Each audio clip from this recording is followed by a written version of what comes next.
यदा यदा हि धर्मस्य ग्लानिर्भवति भारत अभ्युत्थानम् अधर्मस्य तदात्मानं सृजाम्यहम् परित्राणाय साधूनां विनाशाय च दुष्कृताम्। सभी प्रेमियों को हरिओम, राम राम। हम सब बड़े भाग्यशाली हैं जो हमको जीवन में सच्चा सद्गुरु मिला और सच्चे सद्गुरु की कृपा से ही हम सब लोग मंजिल को प्राप्त कर रहे हैं। ये सच्चे सद्गुरु की पहचान है कि वो करे आप समान। ऐसा दुनिया में कोई नहीं है जो आप समान करे, लेकिन हमारा सद्गुरु ऐसा है जो करे आप समान। हम लोगों के दादा भगवान की 147 पॉइंट आजकल चल रहे हैं। 147 पॉइंट में कल 32 नंबर पॉइंट हो चुका है। शुभ और अशुभ का त्यागी मेरे को प्यारा है। कल ये हुआ था 32 नंबर पॉइंट, शुभ और अशुभ का त्यागी मेरे को प्यारा है। आज है 33 नंबर पॉइंट, मंदा किस्नु आकी जो है ही भगवान। मंदा किस्नु आकियो जो है ही भगवान। गुरु जी ने क्या समझाया? मंदा किसको? आप बंदा देखोगे, व्यक्ति देखोगे तो आपको बहुत प्रकार के व्यक्ति मिलेंगे। कोई बालक है तो आप कहते हो ये बालक है, ये लड़का है, ये जवान है, ये बूढ़ा है, ये लड़की है, ये औरत है, ये बुढ़िया है, ये भैंस है, ये गाय है, ये शेर है, हाथी है। जब आप बंदा करके देखोगे तो आपको अलग अलग ऊपर से वो दिखाई पड़ेंगे, लेकिन इसमें गुण रहस्य क्या है? इसमें गुण रहस्य है, बोला मंदा किस्नो आक्यो जो है ही करता, वही परमात्मा ही हर एक में है। तुम अलग अलग देख रहे हो। मंदा किसको आकी? जिसको जिसको आप देख रहे हो वो सब है भगवान। इसीलिए गुरु जी ने एक लाइन बोली है। क्या बोला है? Everything is God, everywhere is God, but nothing God. हर चीज भगवान है, हर जगह भगवान है। भगवान के अलावा इस पूरे ब्रह्मांड में कुछ है ही नहीं। तुम उसको बाहर का रूप देख करके उसके बारे में बोलते हो। कैसे? इसका गुरु ने बड़ा प्यारा सरल सिद्धांत समझाया। गुरु जी की बड़ी खास बात क्या है? गुरु जी हमेशा ऐसे सिद्धांत दृष्टांत बताते हैं जो कि आपके घर में ही इस्तेमाल की हो, घर में इस्तेमाल होता हो। अब जैसे क्या बोला? बोला जैसे सोना। अब सोना है, हर घर में है सोना, हर घर में पहनते लोग। बोला सोने के हजारों प्रकार के उसके आइटम बनती हैं। सोने की अंगूठी है, सोने की जंजीर है, सोने की कान की बाली है, सोने की नाक की है, सोने की करधनी है, सोने का झुमका है, अनेकों प्रकार के हार है। जब राजा ने बोला कि ये सारे गहने रखे हैं और कोई ये बता दे कि ये गहने कितने गहने हैं, तो उसको मैं अपना आधा राजपाट दे दूंगा। सब लोगों ने बहुत जल्दी जल्दी बताया, टाइम दे दिया था, ये 5 मिनट बताओ जितने गहने रखे हैं सबका नाम बताओ। तो सारी चीजें बताई, ये सोने की घड़ी है, ये सोने की नेकलेस है, सोने की माली है, सोने की झुमका है, सोने की नेकलेस है, सारी चीजें बताई। लेकिन कोई व्यक्ति भी ये नहीं बता पाया कि सारी गिनती करके बता दे, सब फेल हो गए। राजा ने कहा मेरे राज में कोई भी ऐसा नहीं है बुद्धिमान जो ये बता सके कितने गहने हैं। तो एक संत आया, उसने कहा राजन हमें आपका राजपाट नहीं चाहिए, लेकिन सिर्फ आपको ज्ञान देने के उद्देश्य से, आपकी समझ खोलने के उद्देश्य से हम आपको बता रहे हैं। कहा बताओ कितने गहने? कहा बस सिर्फ एक है। क्या है? सोना। का क्या मतलब?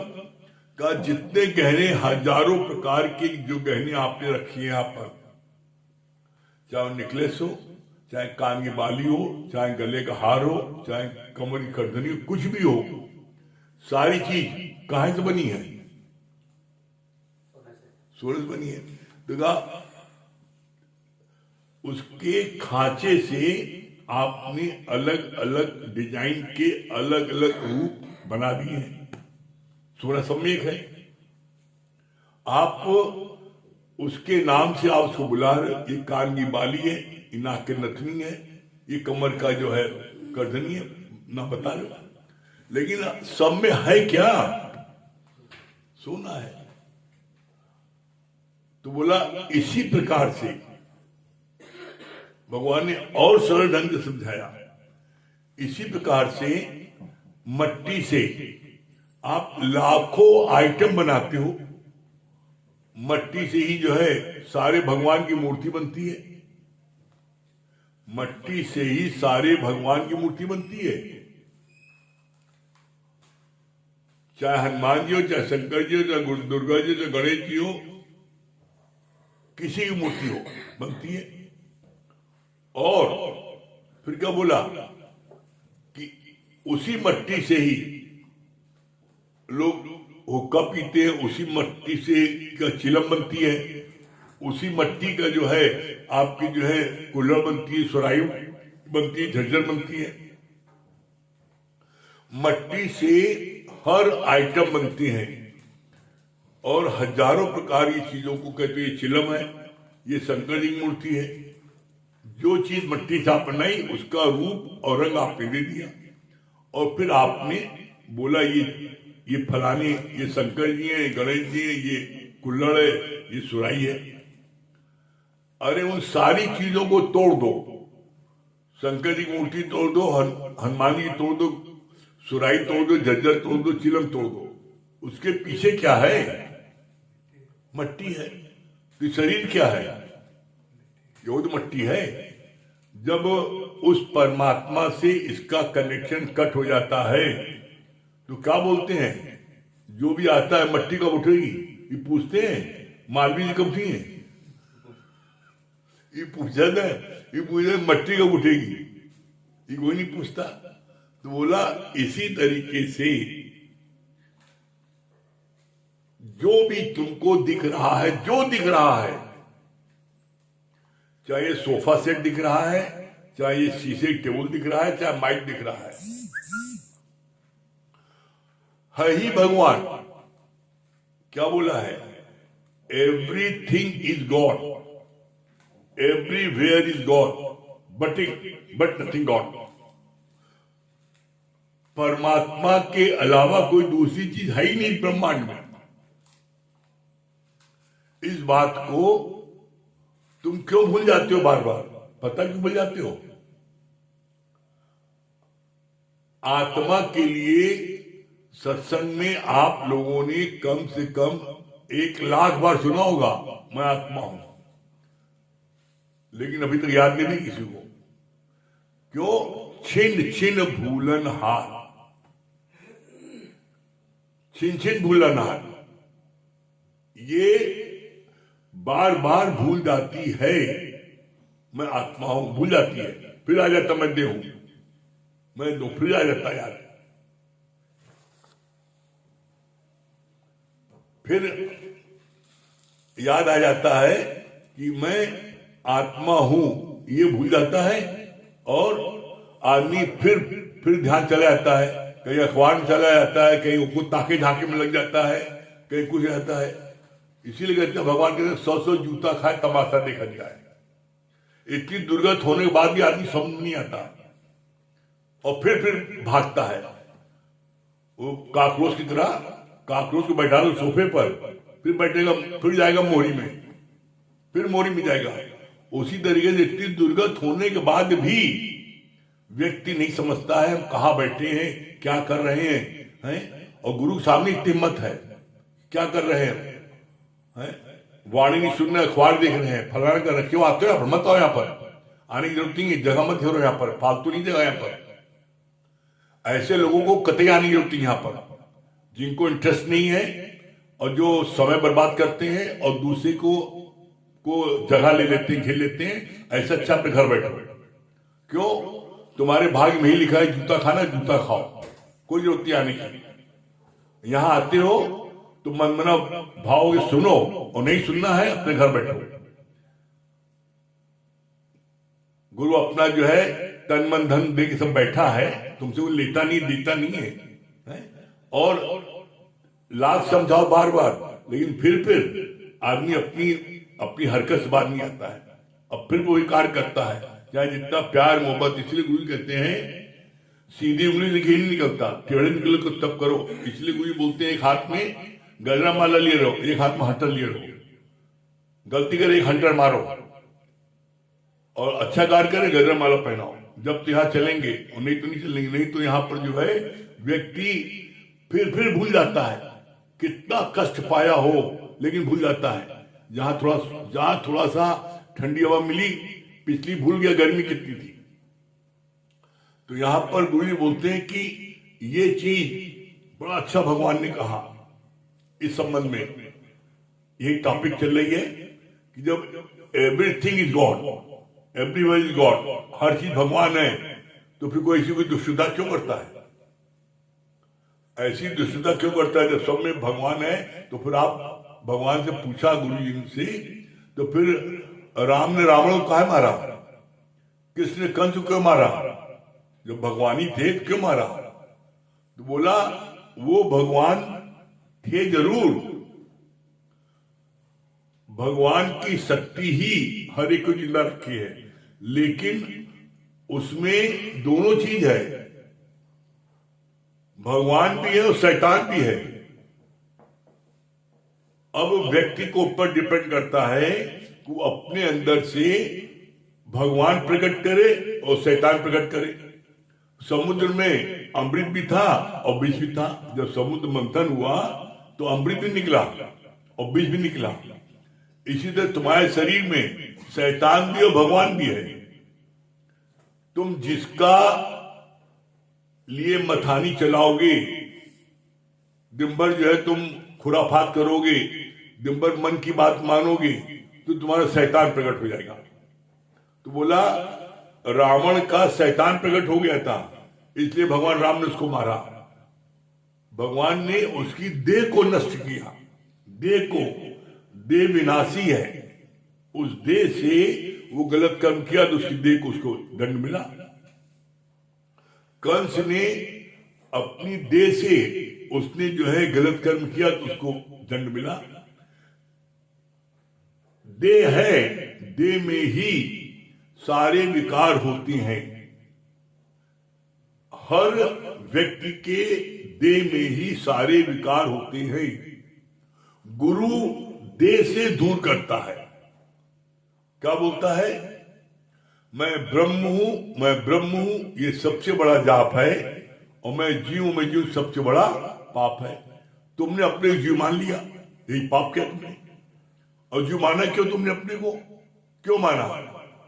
कभी चिंतन किया, मनन किया कि बस रात दिन वही पुंगड़ा पुंगड़ी में, रात दिन वही खाने पीने में, रात दिन वही धन दौलत में?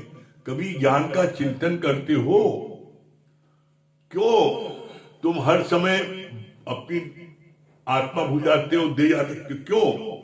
क्योंकि तुम हर समय जीव भाव वालों के पास में रहते हो। हर व्यक्ति जो है, कोई तुम्हें मम्मी बोल रहा है, कोई पापा बोल रहा है, कोई चाचा बोल रहा है, कोई कुछ बोल रहा है, तुम बच जाते हो। तुम कितनी देर गुरु पास रहते हो? कितनी देर सत्संग में रहते हो? अभी भी 1 घंटे सुबह 1 घंटे रात गुरु पास रहते हो। बाकी 22 घंटे तब भी तो रहते हो अपने मैं मेरे वहां साथ में। इसीलिए मैं मेरे का चिंतन चलता, मैं मेरे की जो है उसमें तुम डूबे रहते हो।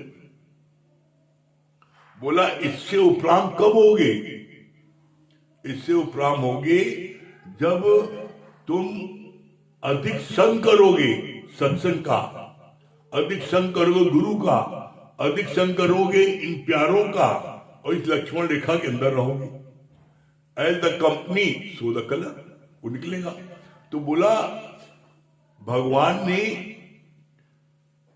किसी को अगर मारा है तो उसकी आत्मा को नहीं मारा है, ब्रह्म नहीं मारा है, उसके अंदर के उस राक्षस को मारा है, देह को मारा है, जो देह में सारे विकार होते हैं और गुरु देह से ही दूर करता है। देह में सारे विकार होते हैं और गुरु इस देह से दूर करता है। गुरु कहता है मान या न मान तू है भगवान। गुरु रोज समझाता है। अब लोगों को गलत धारणा हो जाती है ये शरीर भगवान है। शरीर किसी का भगवान नहीं है। इस शरीर के अंदर जो शक्ति है, जो इस शरीर को चला रही है, एक जानन हान न बदला है, बाकी जग अदला बदली है।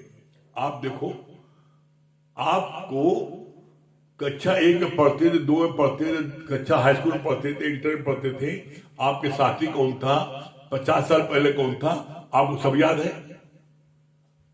आपको किस स्कूल में पढ़े हो 40 साल पहले, सब याद है। तो वो याद कौन है, किसको याद है? एक जानन हार न बदला है। वो ब्रह्म, वो शक्ति, वो नहीं बदली, बाकी सब चीज बदल गई है। तुम पहले बच्चे थे, बच्चे से तुम जवान हुए, जवान से जो बूढ़े हो रहे, ये जग अदला बदली है। लेकिन आत्मा अजर अमर अविनाशी है। आत्मा हमेशा एक रस रहती है। यही बात यहां बोल रहे हैं गुरुजी कि यहाँ पर जो कितना अच्छी बात बोली, मंदा किसको आकिए जो है ही भगवान। तुम ये व्यक्ति देख रहे हो, ये फलाना व्यक्ति है, फलानी वे फलाना, तुम मंदा देख रहे हो। मंदा देखोगे, जीव देखोगे तो दुखी सुखी होगे, राग द्वेष करोगे। बोला हर एक में वही ब्रह्म को देखो, गहने को नहीं देखो। ये कान की बाली है, ये गले का हार है, ये अंगूठी है, नहीं देखो, बल्कि देखो कि ये बनी किससे है, सोने से बनी है। इसी तरीके से ये जो शरीर किससे बना है, उस तत्व को देखो। शरीर किससे बना है? पंचभूत का शरीर है ये। कौन चीज से बना है? चित्त जल पावक गगन समीरा, इन 5 चीजों से ये शरीर बना है। और जब शरीर शांत होता है, भगवान से कनेक्शन कट होता है, तो ये 5 चीजें जहां से उत्पन्न हुई थी उसे मिल जाती हैं। नष्ट कुछ नहीं होता। कैसे? बोला धरती, अग्नि, जल, वायु, आकाश, ये 5 चीजें इस शरीर में है और इन 5 चीजों से शरीर बना है। ये जब शरीर से उस भगवान की शक्ति का कनेक्शन कट होता है तो उस समय ये शरीर निर्जीव हो जाता है। क्यों निर्जीव हो जाता है? क्योंकि इस शरीर में जहां से ये आई थी जो पांचों चीजें उसमें जाके मिल जाती है। कैसे? बोला, जब किसी शरीर शांत हो जाता है तो सबसे पहले आप देखो क्या होता है, आकाश। आकाश जो है वो आकाश में क्या होता है, खाली जगह। अक्सर आपने सुना होगा जब घर में कोई मरने लगता है तो घर वाले चिल्लाते हैं, जल्दी से गंगा जल पिलाओ उसको एक चम्मच। गंगा जल पिलाते वो भी बाहर बह जाता है। क्यों बह जाता है? पहले तो 3-4 गिलास पानी पी जाते थे, डकर जाते थे, दूध लस्सी सब हजम कर जाते थे, दिन भर में 10 गिलास पी जाते थे, कहां चला जाता था। अब एक चम्मच पानी नहीं जा रहा है। क्यों?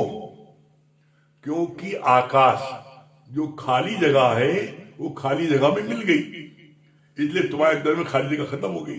अब एक चम्मच पानी अंदर नहीं आ रहा है। फिर देखो आप जो है वायु भी दिखाई नहीं पड़ रही है, लेकिन अगर वायु न चले तो तुम 1 मिनट जिंदा नहीं रह सकते। वायु चलती तो डॉक्टर क्या करते हैं? डॉक्टर उंगली लगा करके नाक में देखती हैं इसकी श्वास आ रही नहीं आ रही है, कहते हैं नो मोर। क्यों नो मोर? क्योंकि अब हवा का आना जाना, वायु का आना जाना बंद हो गया। तो अब क्यों नहीं आ रही है? क्योंकि जो शरीर में तुम्हारे वायु की जो सांसें आती थी जाती थी वो वायु मिल गई। अब इसके बाद में क्या होता है, कहते हैं देखते हैं क्या एकदम ठंडा हुआ नाड़ी देखते हैं। जब तक जिंदा इंसान रहता है तब तक उसके बॉडी का टेम्परेचर 98.4 रहता है। जितने आप बैठे हो अभी आप टेम्परेचर लगाओ तो आपका 98.4 टेम्परेचर निकलेगा। ये स्वस्थ शरीर की पहचान है। जब आदमी मर जाता है तो टेम्परेचर 0 आ जाता है। अग्नि का क्या हुआ? अग्नि में मिल गया, इसलिए तुम ठंडे पड़ गए। क्या ठंडा है हुआ? अब जल का अंश जल मिल गया। कैसे? जब जिंदा रहते हो तो तुम्हारे अंदर से जो है चाहे 2 बोतल खून निकाल ले, चाहे 1 बोतल खून निकाले, खून निकल आता है। जैसे ही व्यक्ति का शरीर शांत होता है उसके शरीर का सारा खून सूखा जाता है। क्योंकि जो जल का तत्व जल मिल गया, अब ब्लड है ही नहीं, एक बूंद खून निकलता। अब बचा मट्टी। लाला की मट्टी कब उठी है? कोई बोला लाला कब उठी है? मट्टी मिला दी गई। अब बचा कहां? क्या बचा? इसका गुरु जी और सुंदर उदाहरण पेश किया। तुम बोलते हो ये रथ मेरा, मैं राजा हूं। रथ काहे बनता है? जब उसमें रथ में 2 घोड़ा आगे लगे हो, 3 घोड़े हो, 5 घोड़े हो, 1 घोड़ा हो, रथ का पहिया हो, उसका बम्पर हो, बैठने की सीट हो, सब है। अब जब सब मिल गया, सब चीज जोड़ दी गई तो क्या बोला गया? ये रथ है। भगवान कृष्ण बैठे, भगवान अर्जुन बैठे उस रथ पर। लेकिन अब तुम घोड़े को अलग कर दो, बांध दो, उसका जो है बम्बूरा जो निकला तो उसको अलग कर दो, सीट अलग कर दो, और बताओ रथ कहां हुआ? अब रथ कहां है? तो जो तुम्हारा ये शरीर है, आप बोलते हो ना ये रथ मेरा, मैं राजा हूं, बड़ी शान से जीवन शेयर करूं, बोलते हो। तो ये जो तुम्हारा रथ है ये कब है? कब है? जब ये 5 तत्व तुम्हारे में मिले हैं। जब तक 5 तत्व तुमसे मिले हैं तब तक तुम्हारा रथ उछल कूद रहा है। और जहां ये 5 तत्व अलग कर दो, जैसे वो रथ गायब हो गए तुम भी गायब हो गए, तो कहां उलझ रहे हो? मंदा किसको आंकी है? तुम देख रहे हो ये बच्चा है, ये बिटिया है, ये बिटुआ है, ये पोता है, ये पोती है, ये हमारा पति भगवान है, ये हमारी पत्नी है। तुम ऐसे कर देख रहे हो अलग अलग। कहा चाहे जैसे देखो है ही भगवान। कैसे?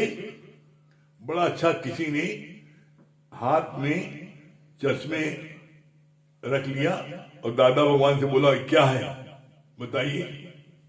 दादा भगवान ने कहा है ही भगवान। कहा चश्मा है, भगवान कहाँ है? तो कहा अरे यही भगवान है। कैसे? इसके अंदर भी 5 जो भगवान की पहचान क्या है अच्छे समझ लो। भगवान की पहचान क्या है? जिस चीज में है लगा रहे वो है भगवान। जिस चीज में है लगा रहेगा उसमें 3 चीजें रहेंगी, हस्ती भांति प्रिय। नाम रूप नाश है, ब्रह्म का प्रकाश है। हस्ती भांति प्रिय नाम रूप 5 चीजों से मिलकर होता है। मुर्दे में भी वो आत्मा है। मुर्दा हो जाए तब भी है आत्मा। लोग कहते हैं इसकी आत्मा को शांति दे, गलत सलत बोलते हैं। आत्मा थोड़ी मरती है। जो शरीर पड़ा रहता है उसमें भी ये 3 चीजें हैं, इसीलिए वो भगवान है। हस्ती भांति प्रिय। हस्ती माने क्या होता है, मुर्दा है। भासी माने भास रहा है, दिखाई पड़ रहा है मुर्दा। प्रिय माने प्यारा भी है मुर्दा। अभी मुर्दा तो हो गया शरीर पिताजी का। अभी कोई व्यक्ति अपना चप्पल जूता पहन के आए और अपना जूता उनके सिर पर रख दे, तुम बर्दाश्त कर पाओगे? वो तो मर गए। मरे शरीर को जूता रख देगा तो जूता मानने लगोगे उसको। हमारे बाप पर जूता रखा तुमने। और बल्कि घर वाले देखा कि अगर एक मक्खी बैठ जाती है मुर्दे के ऊपर तो ऐसे पंखे से हाँकते हैं। जिंदा में ना हाँका हो कभी, मुर्दे में हाँकते हैं। क्यों? क्योंकि प्यारा है। हस्ती भांति प्रिय, ये 3 ब्रह्म रूप है। नाम रूप नाश है, ब्रह्म का प्रकाश है। ये 3 चीजें जहां हैं आप देख लो। 3 चीजें मुर्दे में है ही नहीं। अब फिर लोग कहते हैं आखिर उसमें निकला क्या? मुर्दा किससे हो गया? उसमें निकली अंत वेले की वासना। अंत वेले की वासना निकली उसमें, मुर्दे में। वेले अंत जो वासना, कौन सी वासना? जो वासना वो जो है रख करके क्या हुआ? वासना रखी उसने। कैसे रखी? हाँ अरे हमारे बिटुआ बुला दो। मरते समय जब बिटुआ बुलाया तो क्या हुआ? बिटुआ नहीं आया तो वासना रह गई बेटे में। क्या परिणाम हुआ? फिर जब वासना रह गई तो क्या हुआ? उसमें वासना रह गई तो उसका परिणाम ये हुआ कि अंत वेले में बेटा स्मरण करते मरे तो अंत काल जो पुत्र सुमरे, ऐसी चिंता में जो मरे तो सुअर योनि बल उतरे, तो उसको सुअर योनि मिली। तो व्यक्ति जब मरता है तो मरते समय उसके अंदर से वासना निकलती है। इसीलिए बोलते हैं जीते जी अपने सब तरफ की वासना को निकाल कर मुक्त हो जाओ। ज्ञानी जीते जी मुक्त है। क्यों मुक्त है?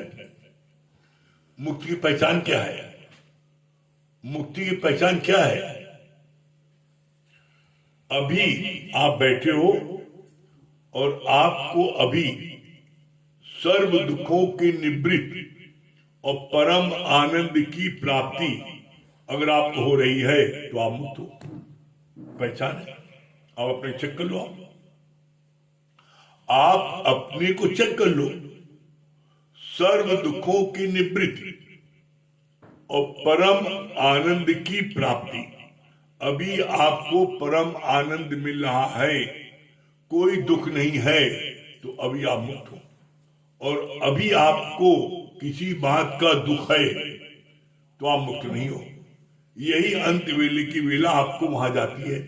हाय रे हम ये हुआ, हाय रे हमारा बिटवा बड़ा दुष्ट है, हाय रे हमारी पत्नी बड़ी आवारा है, हाय रे हमारा फलाना ये है।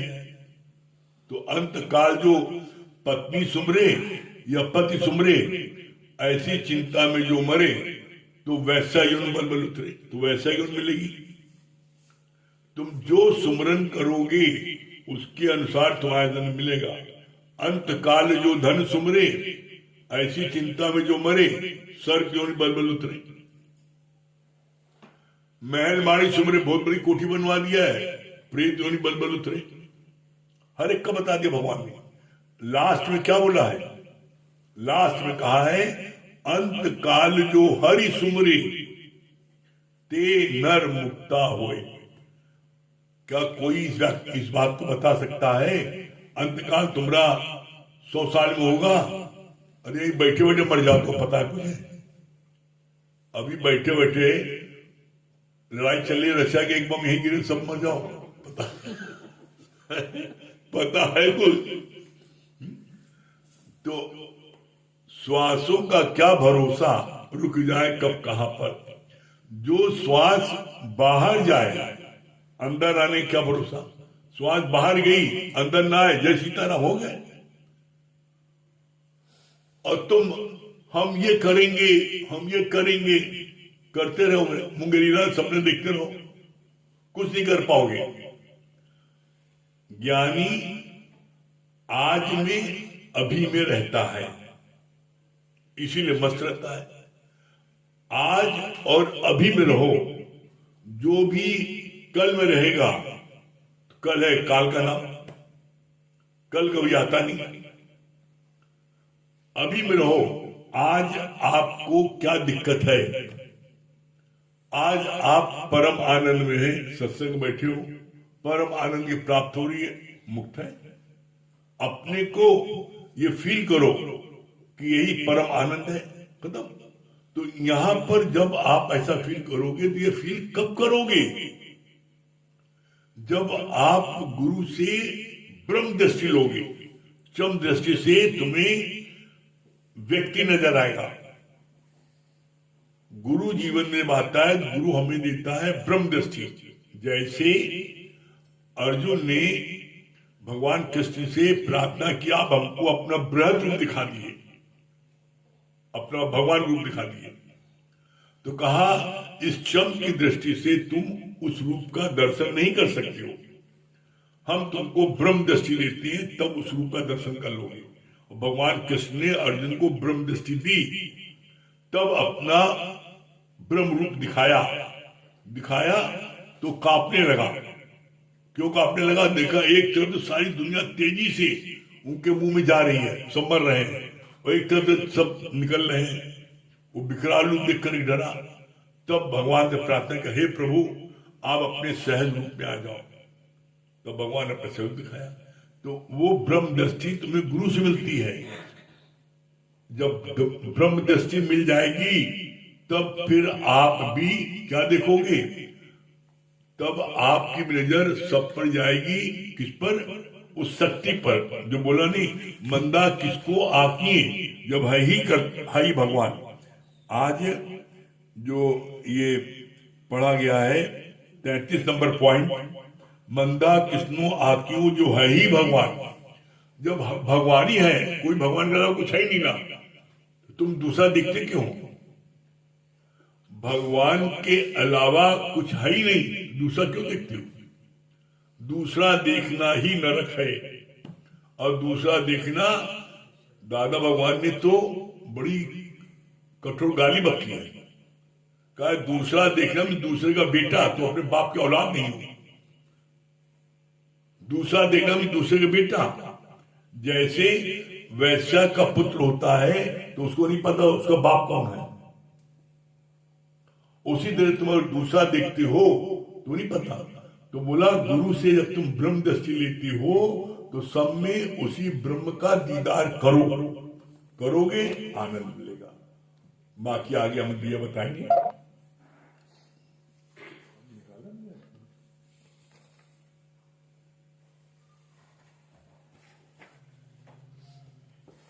बोला वाला एक बार बता दीजिए, क्यों बोला वाला?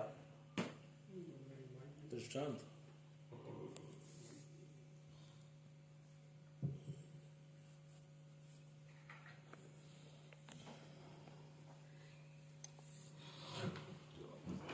इसमें लगाओ।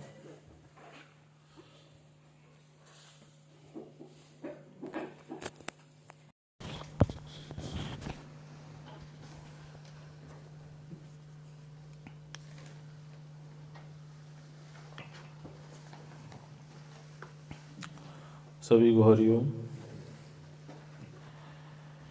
देखिए, क्यों बोला वाला जो दृष्टांत है वो भगवान ने बताया था।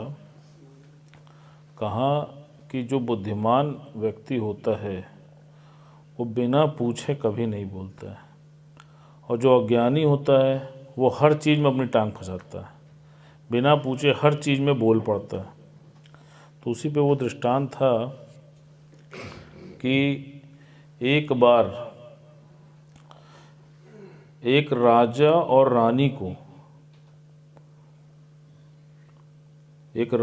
रानी ने एक संत की बड़ी सेवा की, और उनका बहुत अधिक भोजन, सेवा से रिलेटेड जितनी भी चीज़ें थीं उन्होंने उनके साथ किया।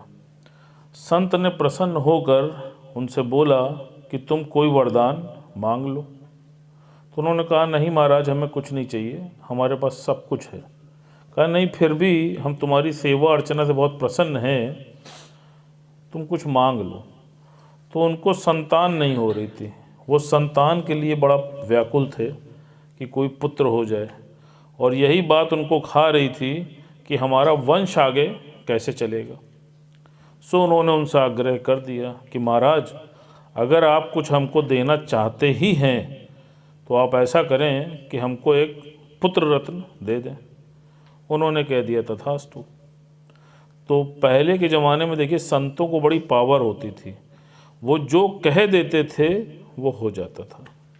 तो उन्होंने कह तो दिया, लेकिन जब उन्होंने पता किया तो पता चला कि इनके भाग्य में संतान है ही नहीं। अब चूंकि उनको अपना वाक्य जो है सिद्ध करना था, तो इसलिए उनको उस रानी के गर्भ में उनके पुत्र के रूप में जाना पड़ा। कुछ समय के बाद उनको संतान प्राप्त हो गई। अब जब संतान हो गई तो बड़ा राज में जश्न मना, बड़ा माहौल अच्छा रहा। फिर वो संतान बोलती कुछ नहीं थी, मौन में रहती थी। तो अब राजा रानी के मन में भाव आया कि ये क्या हो गया, संतान तो हुई लेकिन बोलती कुछ नहीं है। तो उनको लगा गूंगी है। बहुत इलाज कराया, बहुत हकीम वैद्य को बुलाया, लेकिन कोई ठीक नहीं कर पाया। समय बीतता गया, धीरे धीरे युवराज बड़ा होता गया। एक दिन वो युवराज मंत्री के साथ शिकार पे गया। तो मंत्री ने पेड़ पे बैठे हुए एक तोते को देखा और उसको देख के निशाना साधा। इससे पहले कि वो उसको तीर मारता, तोता पत्तियों के पीछे छिप गया। अब चूंकि उसको तोता नहीं दिख रहा था तो वो कैसे शिकार करता। उतने में वो तोता टर टर बोल पड़ा। तो जैसे ही बोला तो ध्वनि से उसने निशाना साधा और तोते को मार दिया। तो युवराज जो थे उनके मुंह से निकला, क्यों बोला। तो जैसे ही निकला क्यों बोला, तो जो मंत्री था साथ में उसको लगा, अरे युवराज तो बोल सकते हैं, और राज में सब लोग परेशान हैं कि ये बोल नहीं सकते। तो उसके मन में भाव आया कि मैं अगर राजा को इसकी सूचना दूं तो मुझको बहुत ढेर सारा पारितोषिक मिलेगा, बहुत धन धान्य मिलेगा, और राजा मुझसे बड़ा प्रसन्न होगा। तो उसने क्या किया कि युवराज से पहले वो राज्य पहुंचकर उसने पूरे राज्य में इसकी चर्चा कर दी कि युवराज बोल सकते हैं, युवराज बोल सकते हैं, युवराज बोल सकते हैं। लोगों में बड़ा आनंद था। ये बात राजा तक पहुंची, लेकिन उसके कहने के बावजूद भी युवराज बोले नहीं। तो जब राजा के समक्ष ये बात पहुंची तो राजा ने मंत्री को बुलाया और राजा के मन में ये भाव आया कि इसने मेरे युवराज का उपहास उड़ाया है। वो बोलने में असमर्थ है और इसने ऐसा बोला तो उसका उपहास हुआ। तो राजा ने उस मंत्री को मृत्युदंड दे दिया। अब वो जो मंत्री था वो लगा परेशान होने, घबराने, छटपटाने। तो वो युवराज के चरणों में गिर गया। तो जैसे उसके चरणों में गिरा तो युवराज बोला, क्यों बोला? तो जब बोला क्यों बोला, तब जा करके उसकी जान बची। तो भगवान ने इसका सिद्धांत क्या बताया? कहा देखो, कहीं पे जब तक तुमसे सलाह ना मांगी जाए कभी अपनी सलाह मत देना। कहा अज्ञानता में तुमसे कोई सलाह मांगता नहीं है, लेकिन तुम देखो अनायास, आप देखिए घरों में जो वृद्ध लोग हो जाते हैं तो दादा भगवान बोलते हैं ना, बुढ़ापा बुरा नहीं है, लेकिन बुढ़ापे की जो आदतें हैं वो बुरी हैं। हर चीज़ में कहाँ जा रहे हो, किससे मिल रहे हो, कौन आ रहा है, कब आओगे, हर चीज़ में इंटरफियरेंस। तो भगवान ने क्या बोला? कहा ज्ञानी अपनी इंद्रियों को समेट के बैठा है, उसका अपने ऊपर कंट्रोल है, और अज्ञानी उसका अपने ऊपर कोई कंट्रोल नहीं है।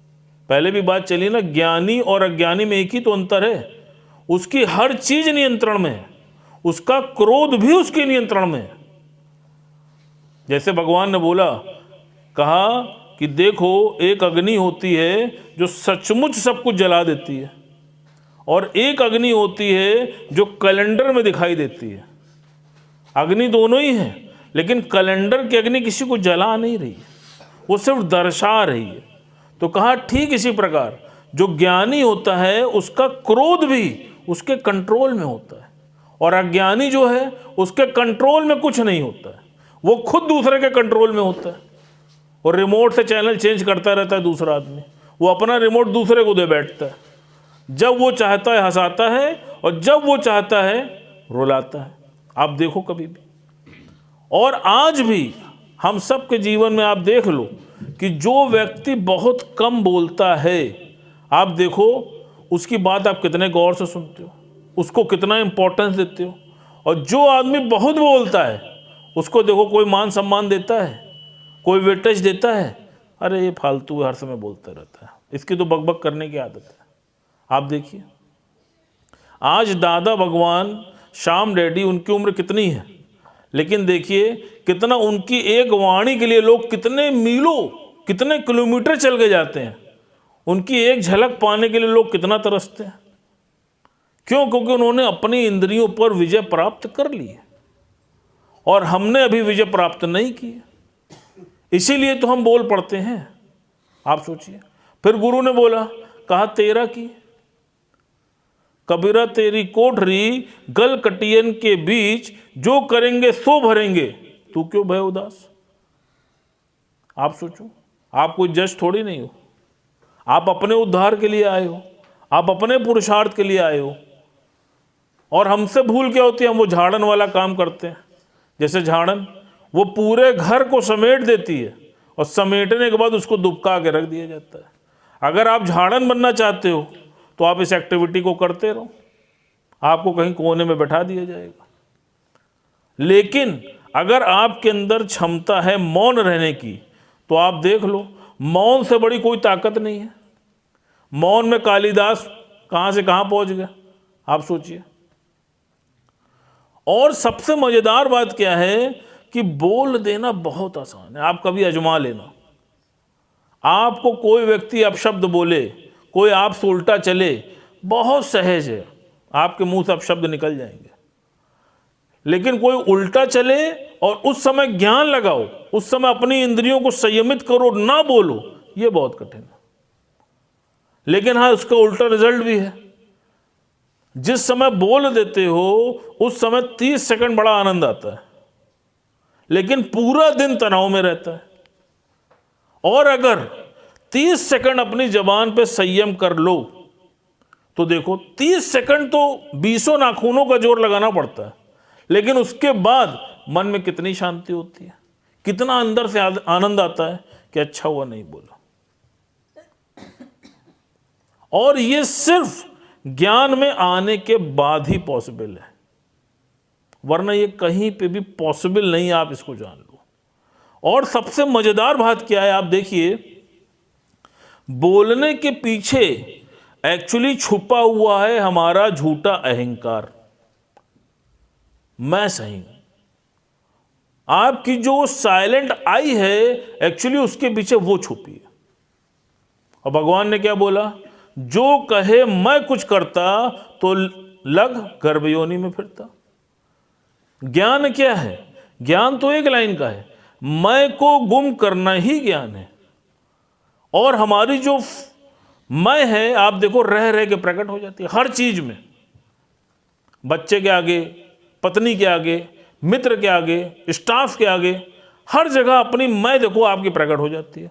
वहां पर आप भगवान का भाव नहीं रख पाते। क्यों? क्योंकि आपको लगता है मैं सही हूं। वो आपका अहंकार जनरेट हो जाता है, और जब अहंकार जनरेट होता है तभी मार पड़ती है। आप सोचिए, छोटी सी बात ये सोचें आप कि जैसे दूध में आप ठंडाई डालते हैं तो ठंडाई प्रकट हो जाती है, उसका स्वाद आता है ना। रूअफ़ज़ा डालते हैं तो सफ़ेद दूध लाल हो जाता है, रूअफ़ज़े का स्वाद आ जाता है। पानी में नींबू डालते हैं तो नींबू का भी स्वाद आ जाता है। तो आप सोचो कि अगर आप किसी में भगवान का भाव डालोगे तो भगवान नहीं प्रकट होगा, आप कल्पना करो। लेकिन कमी यह है कि भगवान का भाव डालोगे तब जब भगवान को प्राप्त करना चाहोगे ना। जब भगवान को प्राप्त ही नहीं करना चाह रहे, प्राप्त तो माया करना चाह रहे हो, तो जिस चीज को प्राप्त करना चाह रहे हो उसी का भाव आ जाता है। आप देखो, अगर हर समय आपकी लौ परमात्मा से लगी रहे और आपके मन में गॉड के प्रति हर समय शुक्राना और मुस्कुराना रहे, आप देखो भगवान का भाव आता है कि नहीं। और यह आजमाया हुआ है, भाव का प्रभाव इतना जबरदस्त होता है कि आप समझ लीजिए कि आप सिर्फ अपने भाव को चेंज कर लीजिए। जैसे सत्संग में कई बार बात चली है कि वो एक माँ और बेटी दोनों रेगिस्तान में पैदल जा रहे थे। उसकी बेटी की शादी थी, अब दूर दूर तक कोई कन्वेंस नहीं था, पैर जल रहे थे। तभी माँ ने देखा कि पीछे से एक पठान घुड़सवार चला आ रहा है। माँ के मन में भाव आया कि क्यों ना अपनी बेटी को इसके साथ भेज दूं, आगे गांव चली जाए, इसका पैर ना जले, इसको देर हो रही है। क्या बोली माँ? उस पठान को रोका, बेटा रुको। तो पठान ने क्या बोला? हट बुढ़िया। उसने उससे आग्रह किया कि मेरी बेटी को अगले गांव छोड़ दो, लेकिन वो उसको हट बुढ़िया कह के चला गया। जब वो 200 मीटर आगे गया तो उसके मन में भाव आया कि अरे ये मैंने क्या कर दिया। जवान लड़की गहने से लदी हुई और उसकी माँ स्वयं उसको मेरे साथ भेज रही है, लेकिन मैं इतना मूर्ख हूं कि मैंने खुद मना कर दिया। अब देखिए उसके मन में भाव चेंज हुआ, वो उधर से घूम के वापस आया और आ करके उस बूढ़ी माँ से क्या कह रहा है? हाँ माँ जी, मैं आपकी बेटी को अगले गांव छोड़ देता हूँ। कितना सुंदर उसने उत्तर दिया। उसने कहा बेटा, जो तुझको बता गया वो मुझको भी समझा गया। इधर उसके मन में भाव आया कि बेटी को ले जाऊं, गहने लूट लूं, इधर परमात्मा ने उस बूढ़ी माँ के अंदर भी जागरूकता भर दी कि तुम क्या नादानी कर रही हो, तुम एक अनजान आदमी के साथ अपनी बेटी को दे रही हो। आप देखो, ये होता है भाव का प्रभाव। आप कभी आजमा के देख लेना, आप कोई कितना भी आपसे उल्टा चल रहा हो, आप उसके अंदर परमात्मा का भाव डाल दो। ठीक है प्रभु, आज भगवान इस रूप में परीक्षा लेने आए हो, आप देखो ये ऐसी दवा है कि इसके आगे सारी दवा फेल है। ये ब्रह्मास्त्र है, हमने आजमाया अपने जीवन में। हकीमों की तो दवा कहीं असर करती है और कहीं नहीं करती है, लेकिन ये होम्योपैथ, एलोपैथ और आयुर्वेद से ऊपर है। अगर आपने ये भाव डाल दिया तो दुनिया की कोई ताकत इसको काट नहीं सकती है। ये मेरा अनुभव है, आप आजमा के देखो। और मेरे साथ हुआ है। एक दिन की बात है, मैं महाराणा प्रताप चौराहे पे अपनी गाड़ी से जा रहा था। सिग्नल चेंज हुआ, उधर से 3 लड़के बुलेट में आए। ग्रीन सिग्नल हुआ, मैं आगे बढ़ा, उधर से वो लड़के आगे बढ़े। कई बार होता है कि जल्दी से निकाल लें, मुझे लगा मार ना दे, तो मैंने ब्रेक मारा और मैंने जैसे ही देखा उसमें से 2 लड़के उतरे, तो मैंने उनसे कहा कि भगवान आप निकल जाए। अब देखिए भाव का प्रभाव। हो सकता है वो उतरे थे मुझे मारने के लिए, लेकिन जैसे ही मैंने उनसे कहा कि भगवान आपको ज़्यादा देर हो रही है, आप निकल जाए, तो वो तीनों, पहले 2 उतरे थे, बाद में तीसरा भी उतर गया, और वो तीनों सड़क पे ही कि नहीं भगवान आप पहले निकल जाए। हम उनसे कह रहे प्रभु आप निकल जाएं, वो हमसे कह रहे भगवान आप निकल जाएं, और पीछे से लोग हॉर्न बजा रहे, भैया कोई तो निकल जाओ। देखिए ये होता है भाव का प्रभाव। गुरुजी बोलते हैं ना कि हर एक्शन का इक्वलेंट रिएक्शन है। आप किसी बॉल को खींच के दीवार में मारिए, उसकी डबल तेजी से आपकी तरफ आएगी। अब वो आई क्यों? क्योंकि मारा आपने। तो पावर किसके पास है? पावर एक्चुअली आपके पास है, लेकिन आप उसका दुरुपयोग कर रहे हैं। तो दुरुपयोग करेंगे तो फिर हानि किसको होगी? हानि आपको होगी। सब कुछ इसके अंदर है। भगवान ने बोला है, कहा है सब कुछ, हीरे मोती जवाहरात, सब कुछ, पूरा ब्रह्मांड तुम्हारे अंदर समाया है। तुम्हारी भूल इतनी सी है कि तुम उसको ढूंढ बाहर रहे हो। इसीलिए गुरुजी बार बार बोलते हैं, बाहर मुखी सदा दुखी और अंतर्मुखी सदा सुखी। अगर आप प्रसन्न रहना चाहते हो, सिर्फ एक उसका मंत्र है, हमेशा always praise God, do not pray God. हर पल जो मिले, वाह परमात्मा बहुत दिया है। और जब आपके मन में यह भाव आ जाएगा कि परमात्मा बहुत दिया है, बहुत दिया है, देने वाले ने आंचल ही ना समाए तो क्या कीजिए। और सच है, God has plan for you. आप देख लीजिए, आपके द्वारा सोची हुई चीज कभी पूरी होती है? नहीं होती है। लेकिन आप पुरुषार्थ कर करके जब थक जाते हैं, तब फिर आप सरेंडर कर जाते हैं, फिर देखिए वो चीज पूरी हो जाती है। तो आप पहले ही क्यों नहीं सरेंडर कर देते? और हमने देखा है कि जब आप प्रभु को समर्पित कर देते, भगवान जो तेरी इच्छा वही मेरे लिए अच्छा, आप देखिए कितना अच्छा काम होता है। आपकी सोच से भी बहुत अच्छा कार्य हो जाता है। लेकिन तुम छोड़ो तो सही, छोड़ते ही नहीं तुम। जब तुम भगवान कृष्ण को अपना रथ सौंपोगे, तब तो वो बाहर लेके जाएंगे, तब तो तुम्हें युद्ध जिताएंगे। तुम खुद ही बार बार लगाम पकड़ लेते तो भगवान क्या करे? बस इतना सा पुरुषार्थ है। वहां क्यों बोला बिल्कुल मत बोलो, और यहां शुक्राना और मुस्कुराना। आप इसमें इतना भीग जाओ, इतना डूब जाओ कि आपको कुछ दिखाई ही ना पड़े। अगर आप परमात्मा के थैंक्स में डूब गए तो आपको कुछ दिखेगा ही नहीं भगवान के सिवा। आपको दिख रहा है, इसका मतलब कि आपकी जो थैंक्स वाली जो आंखी है वो अभी नहीं खुली है। जब आप इसमें पूर्णतः डूब जाएंगे तो आप देखिएगा कि इसका वो जो अनहद आनंद है, उसका कोई मतलब जोड़ नहीं है। और हर समय चेहरे में आपकी प्रसन्नता रहेगी। और जब कोई उल्टा चले, हमने इसको महसूस किया, बस एक मंत्र, वाह प्रभु इस रूप में परीक्षा लेने आए हो, ठीक है। जब आप उसको परीक्षा की तरह एडमिट कर लेंगे तो आप देखिए आप उसको बहुत सहजता में टैकल कर लेंगे। आप करके देखिए, ना आपको इसका इंपैक्ट मिले तो बताइए। हरि ओम।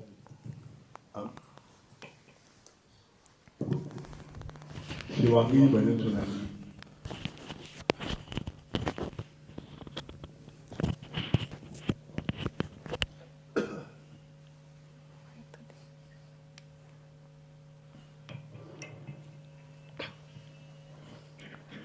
सभी प्रेमियों को हरिओम, राम राम।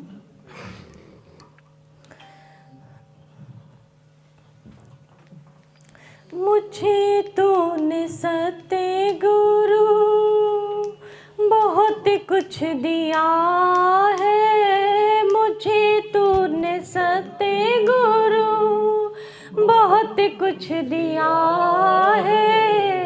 तेरा शुक्रिया है, तेरा शुक्रिया है। मुझे तूने भगवन बहुत कुछ दिया है, तेरा शुक्रिया है, तेरा शुक्रिया है।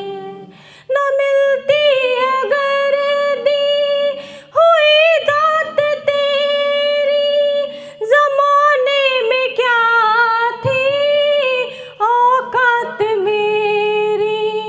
न मिलती अगर दी हुई दात तेरी, जमाने में क्या थी औकात मेरी।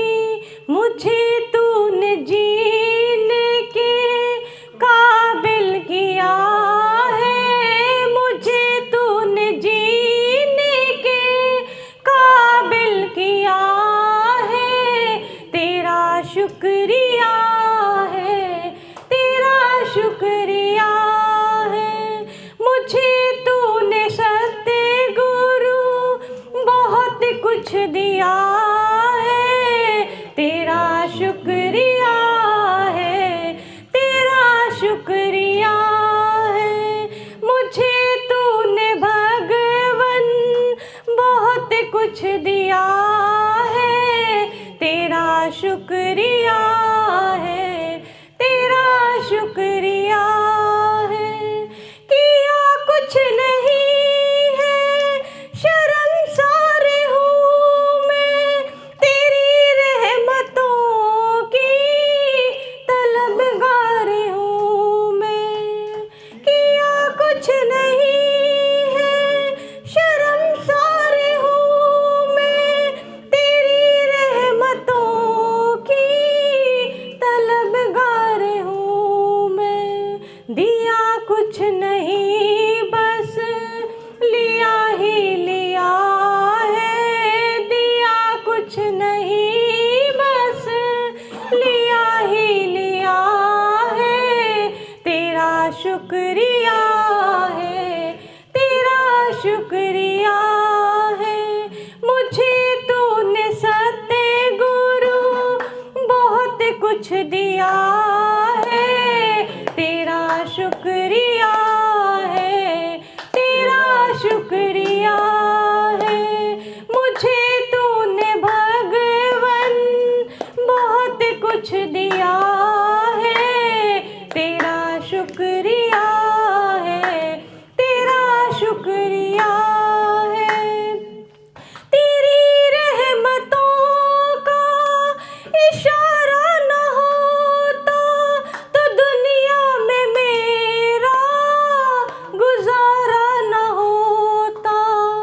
तेरी रहमतों का इशारा न होता तो दुनिया में मेरा गुजारा न होता। उसे क्या कमी जो तेरा हो गया है, उसे क्या कमी जो तेरा हो गया है। तेरा शुक्रिया है, तेरा शुक्रिया है। मुझे तूने सत्य गुरु बहुत कुछ दिया है, मुझे तूने सत्य गुरु बहुत कुछ दिया है। तेरा शुक्रिया है, तेरा शुक्रिया है। मुझे तूने भगवन बहुत कुछ दिया है, तेरा शुक्रिया है, तेरा शुक्रिया है। बहुत सुंदर। हाँ, दुर्गेश भैया दिल्ली।